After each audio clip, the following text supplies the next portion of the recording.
Hello and welcome back. We just finished learning about curve evolution. There's one thing that is missing that we need to learn is how do we implement curve evolution in the computer. We saw that curve evolution is important, for example, to regularize curves with curvature motion, but even more important for active contours. And we need to learn how do we implement in a friendly fashion that in a computer we have discrete images, so we need to talk about the numerical implementation of that. One of the areas that has had a tremendous impact in image processing, in particular when we talk about PDEs in image processing, is level sets methods. And I want to explain that. And with that, we are going to know how we implement any type of curve or surface evolution in a computer. So what is all this theory, all this framework of level sets? So we have talked about curves, and it's going to be the same for surfaces, but it's much easier to present this for curves. We have talked about curves and curve representations, and we see that here we have a curve that is parameterized, and remember, for every p, we have basically a different point on the curve. Now, this is not the only way to represent curves. There's a very different way to represent exactly the same curve that is actually even more familiar when we are talking about shapes. And the basic idea is that instead of parameterizing the curve, we're going to represent the curve by all the points on the plane that hold a certain equation equal to 0. So let's look at this figure. We're going to put a coordinate system, x and y, and then we say every point in the curve is a point such that phi at that point is equal to 0. So we have to define this function phi. And for example, we can define the function to be positive inside and negative outside. And one example is to define that as the distance to the curve. For of course, the distance to the curve at the curve itself is 0. The distance to the point itself is 0. So every point on the curve has 0 distance to the curve. Every point inside has a positive distance, and we define every point outside to be a negative distance.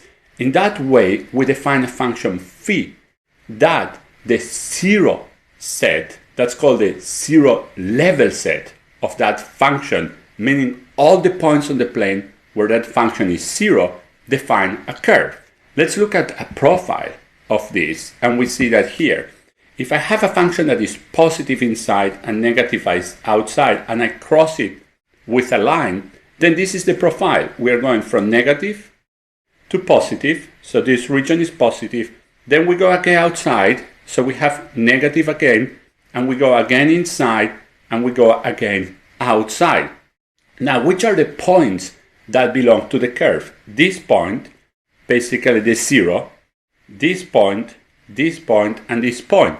Every time the profile of phi crosses the 0, that point belongs to the surface. In that way, belongs to the curve, or a surface if we are in higher dimensions. In that case, in that form, we are defining a curve on the plane by all the points that hold this equal to 0. And these two are just two different representations of exactly the same curve. This is kind of painting inside the curve and painting outside the curve in such a way that along the curve that paint is equal to 0. Now, with this representation, we have computed tangents, normals, and curvature. We need to be able to compute it with this representation, otherwise we won't be able to do curve evolution.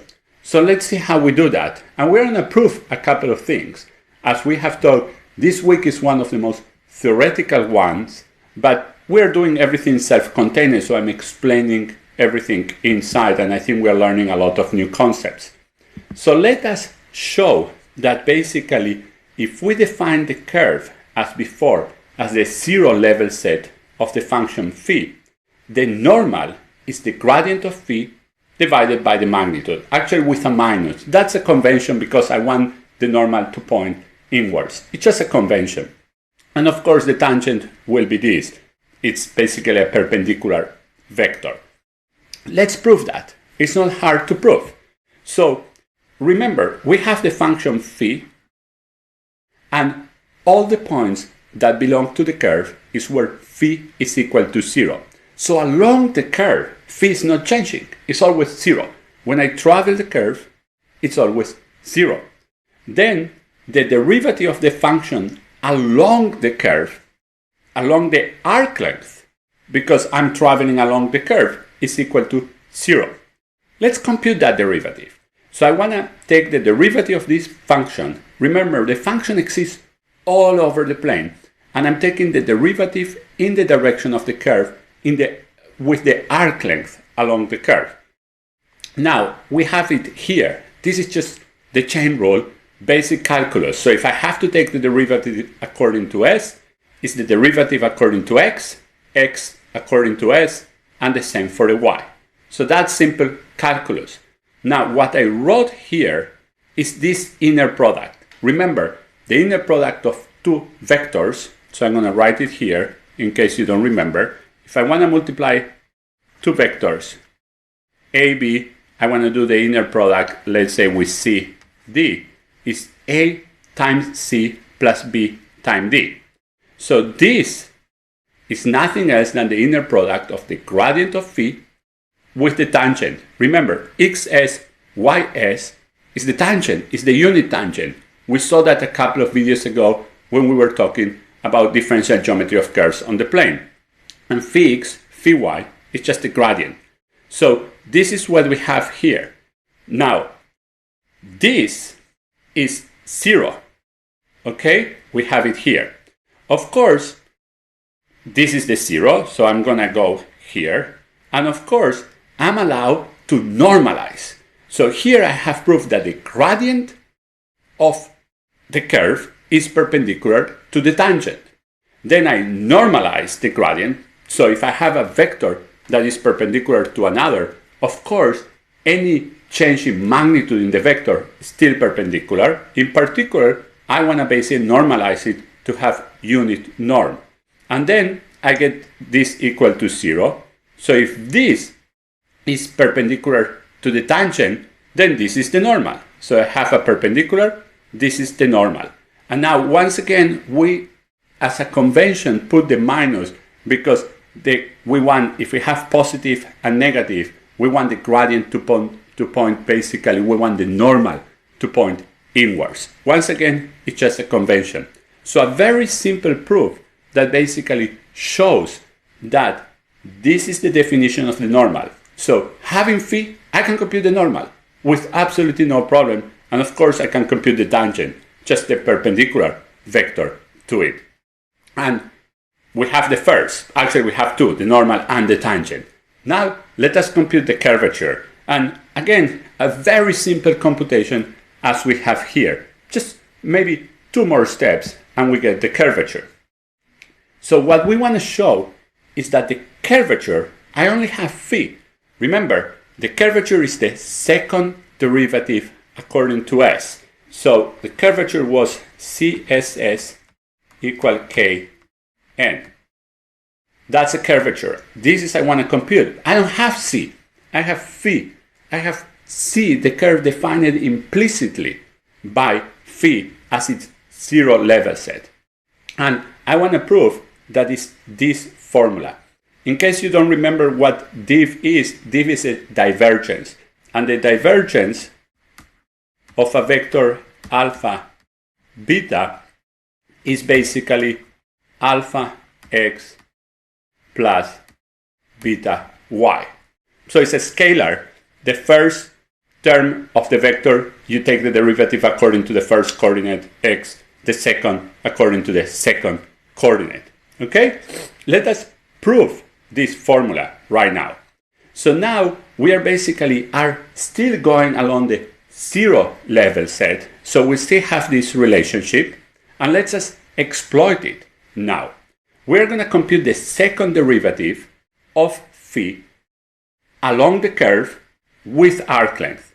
We just compute the first one in the previous slide when we're computing the normal. Now I want to compute the second derivative. So I have the first derivative and I want to take one more derivative. Now once again, this was nothing else than the gradient inner product with t, as we saw the previous one, and I have to take a derivative. Remember, derivative of a inner product is derivative of the first times the second plus the first times derivative of the second.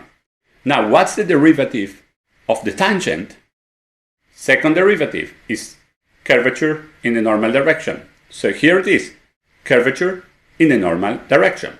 So once again, derivative of the first one times inner product with the tangent, and then the first one inner product with the derivative of the second one, which is t, but we know that the derivative of t is kn. And this basically is equal to 0. So what we have, so this is equal to 0. So what we have is that this term is equal to minus this term. And basically I wrote that here. So this term, I can take the curvature outside. Okay? That's not a problem. It's a scalar. I can take it outside of the inner product. That's the first thing we do. Oh, I apologize. There is here a typo. This should be a phi.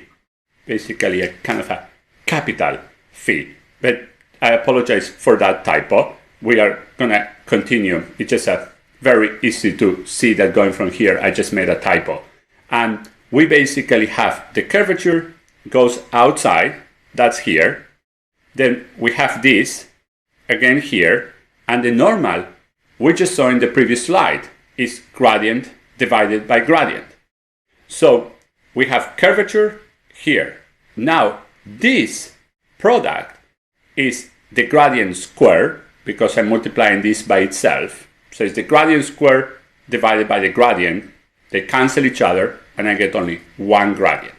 So this term is here. Okay? This term, I'm not going to write it down, but by now you're an expert because we're just doing derivatives and chain rule.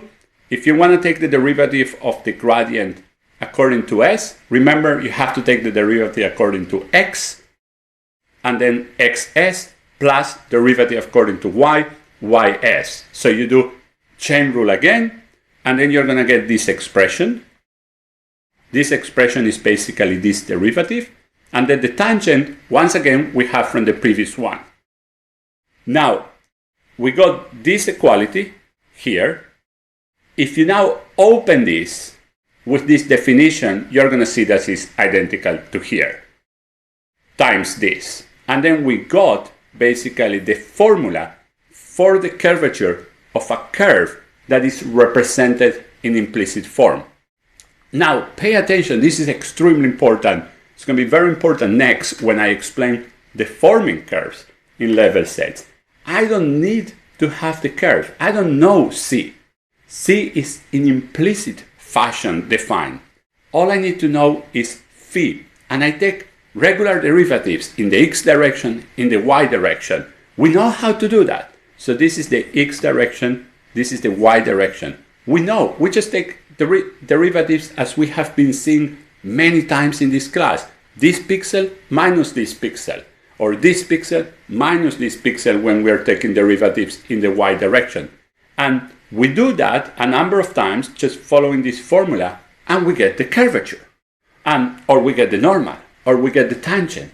So it's much simpler. I don't have to go and take derivatives along the curve. I take derivatives in the grid, basically in the image. Really, really much simpler. So now we know the curvature, we know the normals. Do we know how to deform curves? Let's see about that. So the next step is to learn how to deform a curve, how to deform phi in such a way that the boundary basically is deforming as I wanted. So we have a function that is representing a curve in implicit form. Okay? We know that the curve that is defined in this way it's moving with this velocity. And we ask ourselves, how do I have to change phi for the level set of phi to move according to this velocity? And it turns out that it's this formula. And I'm going to prove to you here in just a couple of lines. But before we do that, please pay attention to what's happening here. The phi is, once again, it lives on the image. It lives on the grid. Every time I'm talking about derivatives, I'm talking about derivatives on the grid. So the pixels are moving up or down.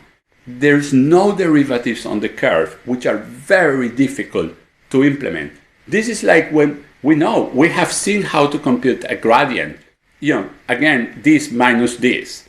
We have seen those things. So implementing this is much easier than implementing this. Let us prove this formula. So the basic idea is, once again, very, very simple. I'm going to take the derivative of phi according to t, okay? And this is where I'm going. I'm going to take the derivative according to t of this side and the derivative according to t of this side. Now this side is 0. It's a constant. So the derivative on this side is also 0. Here it is. The derivative here, I wrote it here. And now, once again, chain rule. And this is what we have. The derivative of this function of x, y, t according to t is what I have written here. So I take the derivatives according to x, then xt plus derivative according to y, yt plus derivative according to t. These are partial derivatives. So this is what I have, okay? Now, this I move to the other side because I have a 0 here, and I get minus the derivative according to t equal to the right hand. So this part is equal to minus this. This we have seen before, okay? Is an inner product, as we have seen already at least 2 times in the previous slides. So it's the gradient of phi because of this part, and this xt, yt is ct, is basically my curve deforming. So we are here now, we have one more step. Ct, I know what it is, Vn. So I write Vn. It's the motion of my curve, exactly what I want. So once again, the V can come out because it's a scalar, and I have this. Now, remember, I want to write everything as a function of phi. That's the important part, okay? So we just saw that the normal is minus the gradient normalized, okay? So here, we basically plug that. We replace minus the normal by the gradient of phi normalized, okay? And this, as before, is gradient times gradient, that's gradient squared, divided one gradient, we get one gradient. So this is gradient, V stays, and we got this, and because there is a minus here, it cancels with the minus here, and then we have that this is equal to this, which is what we wanted to prove. Okay? So once again, you can look at this. If you wanna, you can pause the video now and look at the proof. There is nothing here but applying the chain rule and then writing everything as a function of phi. That's the important part. We get that when we want to move a curve according to v in the normal direction, that's obtained by moving phi up and down, whatever this formula tells us, and then we cut. So you want to go for t equal 5, do this for t equal 5, find the 0 level set, and you got the curve evolution. So everything now is in implicit form. We have functions defined on the plane, and by moving those functions, we are moving the 0 level set, and we are getting curve evolution. For example, we're getting active contours. Why is this so important?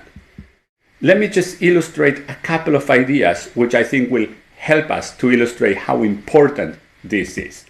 So remember that sometimes when we deform a curve, the topology can change. I'm going to ask you, which was the curve motion that produces changes in topology, that might produce changes in topology? Is it the curvature motion? Is it the affine motion? Or is it the constant motion? We know that. And we know that it's the normal motion. The normal motion can change topology. Now, when the topology of a curve is changing, if you discretize the curve, it's very difficult to understand that this point, that was neighbor of this point, actually ended up here, and this one ended up there, and now they're not neighbors anymore. They were neighbors one step before, but because of topological change, they're not anymore, and numerical analysis is very complicated when those things happen, when neighboring things just stop being neighboring things. It's very, very complicated. Now, when we are in this phi function, so imagine that this gray is the phi, and basically the two planes, the two green, light green and dark green, are just at different times. You are cutting this phi function. The phi function is moving according to v gradient phi. And all what I have to do is cut and be surprised if there is a topological change. I don't have to worry about connectivities. No worry at all, because I'm working on a grid, as I'm going to show here. So I don't have to work with particles and discretize a curve and remember who is neighboring with whom and how the neighborhood is changing when there are topological changes. I don't have to do that. I'm basically working with phi defined on a grid, as we have it here. This is just another profile, and phi is changing. Phi t is v gradient phi, and that's it. So we discretize that the same way that we discretized before. It goes up, it goes down, and at some point you say, I want to know the state of the curve evolution right now. You just slice it. You look at every place where the current phi is equal to 0. You look at every coordinate or every coordinate here. If there is topological change or not, you don't have to be aware of that. And that's the beauty of this. And this is how the active contours that we talked at the end of the previous video is implemented with this, where v is that velocity of active contours. So v can be, in a simplified fashion, g curvature, where g was this inverse gradient of the image or some function that makes it stop. So you want to implement active contours, all what you have to do is phi t equal g curvature times the absolute value of the gradient. And we know that the curvature, previous slide, we can also compute as a function of phi. So everything is a function of this surface that is defined on the grid.